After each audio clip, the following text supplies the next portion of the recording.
Yung nakapanood ng video ko kagahapon. Ay, grabe. Grabe siya. Kagahapon ba yon? Binabad natin to sa Sonroxy, di ba? Pansin nyo to? Grabe tong ano na to. Tong pendant na to mga bebs ko. Pendant with necklace. Talagang akala mo talaga 18K Saudi gold talaga siya, promise. Ganito yung pinaka-appearance niya. Hindi to nakakalawang. Tingnan mo naman, oh, lapit ko sa inyo. Ito yung pinaka-chain niya. Ayan yan. Ito yung pinaka-pendant niya, be. Pagkakamala mo talaga siyang 18K Saudi gold. Ganyan na ganyan talaga yung appearance niya. O, di ba? Discounted to sila ngayon. Sobrang mura lang. Be, parang wala pa to sa 100 plus, promise. Hindi to aabuti ng 100 plus. O baka nasa 100 plus lang to. Ayan yung pinaka-appearance pag suot-suot. O, di ba?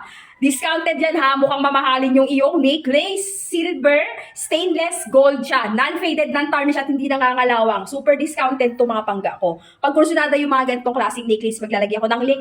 Diyan po kayo mag-check out sa aking link mismo para po talagang literal na hindi po talaga nangangalawang, nag-faded or nagtatarnish.